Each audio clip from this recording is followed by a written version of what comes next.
Исторический факультет СОГУ выпустил 10 специалистов востоковедения и теологии. Накануне выпускники получили дипломы. Несколько лет в СОГУ совместно с иранским вузом в области гуманитарных и социальных наук реализуется совместная магистерская программа «Иран в современном мире». Образовательные программы внедрены с 2018 года. За это время вуз наладил научные контакты с Ираном.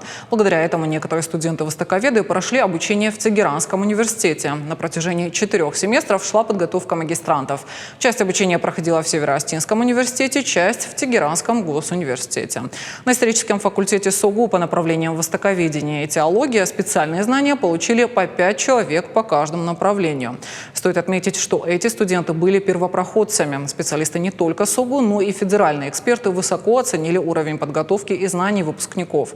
Старание каждого было отмечено дипломами о получении магистерской степени. Стоит отметить, что в будущем эти специалисты смогут применить свои знания в качестве экспертов, аналитиков в этих областях. Некоторые из выпускников уже трудоустроены. Кроме того, уже определены магистранты на будущий год. Подготовили экспертов, аналитиков в области теологии, в области регионоведения по странам Востока, прежде всего по Ирану.